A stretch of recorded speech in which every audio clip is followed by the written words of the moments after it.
Talibé, voilà, qui essaie de nous déconcentrer dans ce studio. S'il vous plaît, monsieur Montesquieu. On s'intéresse à présent, Mamadouri, à Bel Air Mining.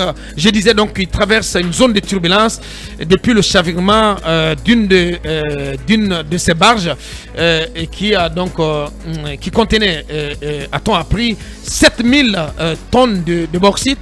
Donc déversé dans les eaux guinéennes, et on apprend donc que la compagnie minière a pris une lourde sanction auprès de l'État guinéen. Absolument. L'incident est donc arrivé précisément le samedi 10 juin 2023. Bien.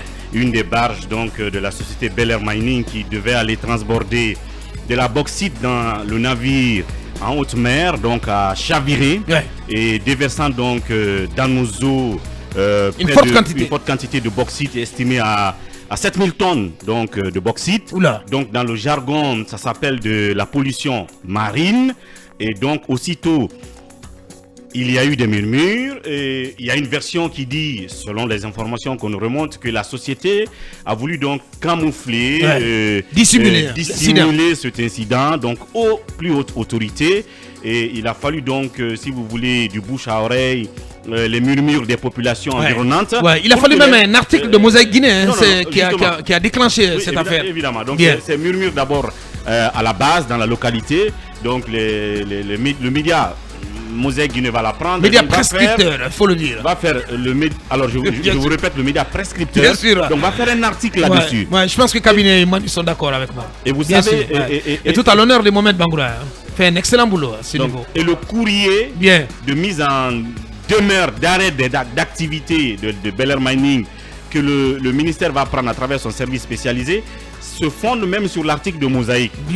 Comme quoi un site de la place Mosaïque Guinée ayant fait tel article annonçant tant. Donc eux-mêmes ayant fait donc ce constat, ont demandé que la société arrête ses activités.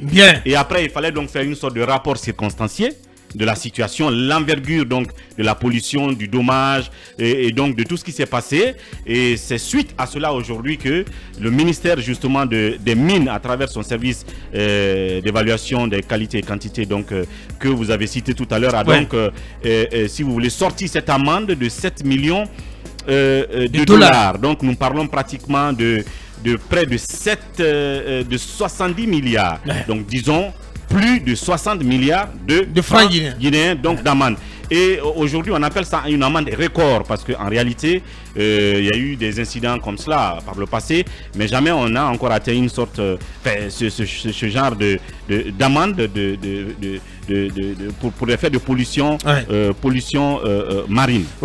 Maintenant, la question est de savoir est-ce que cette amende est justifiée. Est-ce que l'État n'a pas eu la main lourde justement contre cette compagnie minière et on apprend même qu'elle est au bord de l'asphyxie et elle risque de mettre la clé sous le paillasson. Donc il faut faire attention pour ne pas tuer la poule aux œufs d'or. Attention. Pour une peut-être seconde ou X fois, la société Bel Air Mining risque justement la fermeture.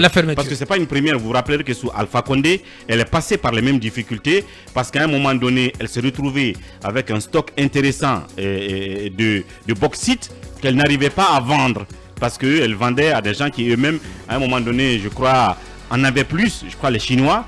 Donc à cette époque-là même, la société Bel Air Mining a procédé à une sorte de, si vous voulez, de mise en congé technique de certains travailleurs, donc d'une bonne partie du personnel.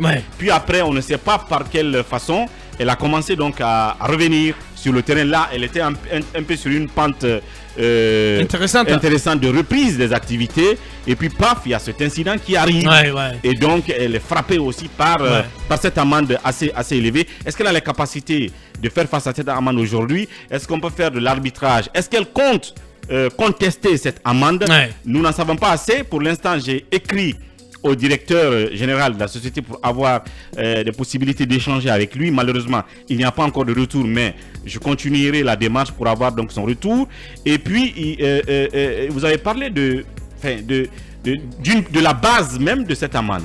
Et selon ce que j'apprends, parce que j'ai pris langue aussi avec un spécialiste sur les questions environnementalistes, donc un juriste de l'environnement, qui dit qu'il y a probablement 3 bases, notamment le code minier, et le code de l'environnement et la convention de base même de Beller Mining.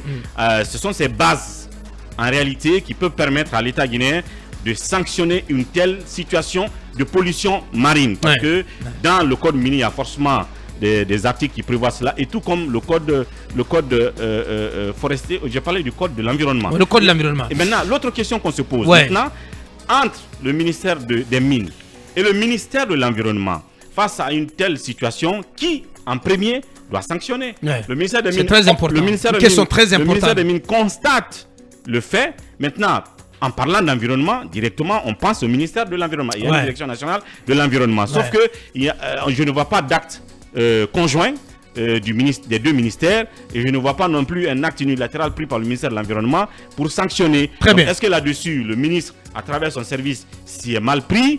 Et en ce moment, est-ce qu'ils se sont trompés donc de base réglementaire et juridique pour sanctionner? Toujours est-il que le montant semble assez salé, mais en même temps, est-ce que si la nature de la pollution est d'autant plus grave qu'on peut voir que ce montant est même minime, ça c'est au ministère de nous le dire. Non seulement le ministère des Mines, mais aussi le ministère de l'Environnement. Bien, Mamadou Ouri, donc merci pour toutes ces explications-là. Je le disais, Talibé, c'est une compagnie minière qui est au bord du précipice. N'ayons pas peur de nommer les choses telles qu'elles se présentent et venir et voir que l'État vient la frapper encore au porte-monnaie. Est-ce que cette compagnie ne risque pas gros, ne risque pas tout simplement la fermeture? Au même moment, il y a la question quand même des conséquences écologiques de cette catastrophe. C'est quand même pas moins de 7000 tonnes de bauxite déversées dans les eaux guinéennes. Que fait-on de cette pollution marine? Il y a nos confrères de Guinée 7 qui ont fait un article très fouillé sur ce sujet. Donc 7000 tonnes. On reproche par exemple à Beller Mining de disposer des barges défectueuses. Ouh là là. Oui, bien sûr. Dans l'article, on l'apprend. Mais s'agissant de... Signé de Ibrahima Souri. Oui, de Guinée 7. Mais dans l'article, on apprend, ils ont interrogé un cadre du ministère qui dit la loi prévoit une amende entre 10 à 100 milliards de francs guinéens donc pour cette pollution. Nous avons... Donc l'amende qui a été infligée à Bel Air, elle est comprise dans cette fourchette. Dans cette fourchette. Bien entendu. 10 et 100 milliards. Nous avons décidé de prendre... Bien sûr, dans la fourchette. Il précise, dans la fourchette. Voilà, il précise. Donc, on va lui parler de un peu plus de 60 milliards. Oui, donc il précise que nous avons décidé de prendre un peu plus de la moitié, donc des 100 milliards qu'on aurait pu donc imposer. Pour ce qui est la mauvaise santé de cette société, Mamadou a rappelé les périodes difficiles par lesquelles Beller Mining est passé. Beller Mining, c'est quand même plus de 200 millions de dollars d'investis pour mettre en place cette société. Et l'État est propriétaire de 15% justement des actions de cette société. Alors, moi je pense que c'est la loi qui a été appliquée. C'est la loi qui a été appliquée. Peut-être que là où on peut aider Beller Mining, c'est d'échelonner peut-être justement le paiement de cette amende. De cette amende. Parce qu'il y a eu quand même pollution, il y a eu donc manquement à la loi. Moi je comprends qu'on lui impose de payer ce montant, donc, mais il faut trouver des aménagements permettant à la société de continuer à fonctionner, de continuer de pouvoir se remettre justement de la mauvaise passe qu'elle connaît depuis plusieurs années, et ainsi sauver non seulement la société, les emplois et tout ce qui va avec. Bien, oui, Mamadou Ouri, très rapide. L'autre chose aussi, est-ce que on pourrait lui imposer un dépôt de bilan? Dépolluer? Je sais pas si le terme existe. La dépollution, oui. Dépolluer la zone marine qui a donc fait l'objet de cette pollution en récupérant la quantité déversée. Je pose des questions naïves. Si toutefois... En amont, il faut bien savoir c'est quoi l'étendue des dégâts, l'étendue de cette pollution marine. Parce qu'il y a une enquête, une expertise. Peut-être que ça atteint même Conakry, qui sait? Non, ça devait, en fait, il quittait les côtes pour aller en haute mer. Donc s'il n'est pas arrivé en haute mer pour faire le transbordement, peut-être que la zone est circonscrite. Mais est-ce que la bauxite au fond de l'eau perd? Il faut une enquête. Est-ce que la bauxite... Il faut une enquête sérieuse. Et jusqu'à preuve du contraire, j'ai pas entendu parler d'enquête. Non, si on parle de rapport circonstancié, ça veut dire qu'il y a eu donc des enquêtes sur le terrain. Maintenant, on ne sait pas quels sont les non-dits. Est-ce que la bauxite sous l'eau perd sa teneur naturelle? Je ne sais pas. Est-ce qu'on peut récupérer? Je ne sais pas. Est-ce qu'elle doit y rester? Quelles sont les actions de réparation justement du fond marin où la bauxite a été déversée? C'est entre autres les choses qu'on doit nous dire a posteriori. Bien, l'icône, un mot là-dessus, forcément. Un mot forcément. Aujourd'hui, vous avez dit quelque part. Vous connaissez la zone? Il faut, très bien. Bien. Il faut sauvegarder l'emploi. On ne peut pas se permettre, en tout cas, de tout fermer, puisque c'est une société qui aujourd'hui quand même emploie beaucoup de Guinéens. Aboukar, une précision.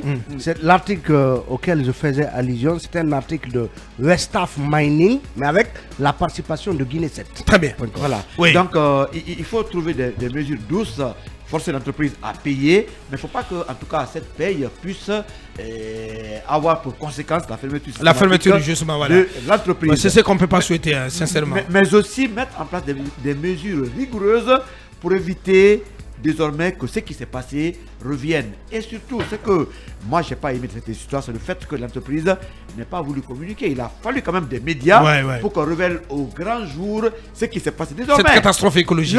C'est un accident. Quand ça arrive, communiquez pour ne pas vraiment qu'on estime que vous êtes de mauvaise foi. Bien dit. L'icône est plutôt Manu, très rapidement.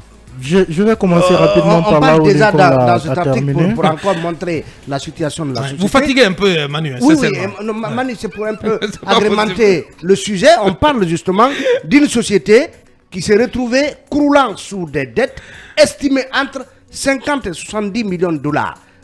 Ce qui montre déjà que c'est une société plombée financièrement. Bien. Qui va devoir faire face. Voilà, Mohamed Bangoura, là, qui lâche pas du tout les baskets à Beller Mining, qui nous apprend bonjour patron, on n'est pas loin de la liquidation de Beller Mining. Info d'une source hautement placée. Eh ben, c'est ma première fois d'entendre parler de sources hautement placées. Comme on le dit dans le jargon juridique, Duralex c'est de Lex. C'est la loi qui a été appliquée. Donc il ne faut pas avoir peur des mots. Beller Mining risque tout simplement la fermeture. Aboukar, moi je pense que Beller Mining est aussi une société qui s'est engagée dans son aventure sur la base de textes de loi, de convention qu'elle a signé, qu'elle a ratifié avec l'État guinéen, qu'elle s'est engagé à respecter. Maintenant, les circonstances, le concours de circonstances, évidemment, peut amener l'État à trouver un aménagement pour le paiement de cette sanction, mais si elle est prévue par la loi et que des dispositions prévues ont été violées, évidemment qu'on ne peut pas en vouloir à l'État de sanctionner. Peu importe, on ne va pas se demander quelle est la situation de Beller Mining, sinon on parle quand même de 7000 tonnes de bauxite déversées dans la mer. Et donc, si on se tient compte de l'état de santé financière de Beller Mining, ça veut dire qu'elle peut déverser autant qu'elle voudra peut-être. Son état de santé va toujours permettre à l'État de fermer les yeux sur les dégâts écologiques. De tourner le coup à la loi. Voilà, les dégâts écologiques qu'elle cause. Je pense que c'est un principe. Et s'il était engagé à le respecter, elle l'a violé. L'État a appliqué la loi qui mais finalement, si le principe, si on applique le principe et que ça tue l'entreprise. Je pense que quand on regarde l'investissement à sauvegarder, mon ami. Je pense que quand on regarde de près la sanction en tant que telle, l'État a demandé à Beller Mining de lui proposer un calendrier de paiement. Ok. Donc, je pense que c'est un aménagement assez fluide, assez flexible pour Beller Mining. Parce que là, on ne dit pas à Beller Mining, vous devez payer avant la fin de l'année. On lui dit, proposer un calendrier de paiement. Ça veut dire que Beller Mining tiendra compte donc de sa santé financière pour proposer à l'État guinéen quel est l'échelonnement au cours duquel elle peut éponger cette sanction. Mais Beller Mining reste suspendu en termes d'activité.